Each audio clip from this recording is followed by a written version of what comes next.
শিক্ষক সম্বর্ধনা রাজনগরে।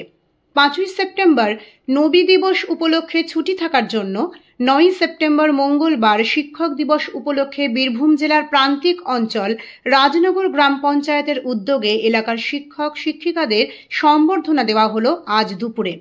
রাজনগর গ্রাম পঞ্চায়েত সভাকক্ষে আয়োজিত এই অনুষ্ঠানে হাজির ছিলেন রাজনগর পঞ্চায়েত সমিতির পূর্ত কর্মাধ্যক্ষ সুকুমার সাধু, সহসভাপতি পরিমল সাহা, গ্রাম পঞ্চায়েত প্রধান সরস্বতী ধীবর, উপপ্রধান শেখ সেলিম, পঞ্চায়েত এক্সিকিউটিভ অ্যাসিস্ট্যান্ট সৈয়দ এরশাদুল কবির, পঞ্চায়েত সদস্য পটল বাগদি, সমাজসেবী আদিত্য সাহা, মোহাম্মদ শরীফ থেকে বিভিন্ন বিদ্যালয়ের শিক্ষক শিক্ষিকারা।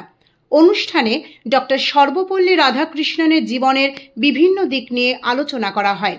সম্বর্ধনা শেষে উপহার তুলে দেওয়া হয় শিক্ষক শিক্ষিকাদের হাতে। রাজনগর থেকে উত্তম মণ্ডল ও বিশ্বজিৎ ঘোষের রিপোর্ট, লোকাল নিউজ।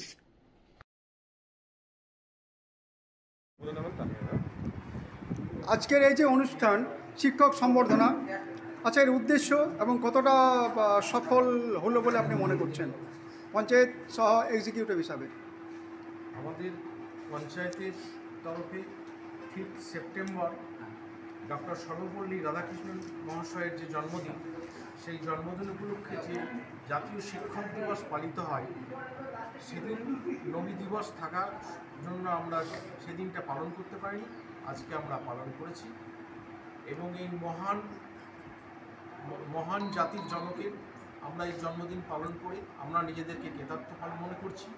আমরা এখানে স্থানীয় শিক্ষক যে প্রাইমারি শিক্ষক মহাশয়রা ছিলেন বা মহাশয়রা, তাদেরকে আমরা একটা সংবর্ধনা দিতে পেরেছি।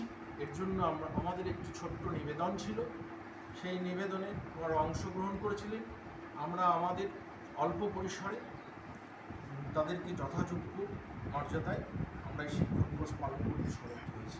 এই কাজে আমাদের প্রধান মহাশয়, উপপ্রধান মহাশয় এবং উপস্থিত আমাদের শরীফ ভাই এবং সুখেন্দা বা আমাদের আরও যারা সদস্য আছেন, পটলদা, এনারা আমাদেরকে হেল্প করেছেন। আমাদের সহকর্মীরাও যথেষ্ট সহযোগিতা করেছেন এবং এই কর্মদিবস আমরা যেন ভবিষ্যতেও পালন করতে পারি, এই সচেষ্টা আমরা থাকব। আপনার নাম? আমার নাম সৈয়দ এরশাদুল কবির, আমি এই পঞ্চায়েতের এক্সিকিউটিভ অ্যাসিস্ট্যান্ট। ধন্যবাদ। ঠিক আছে।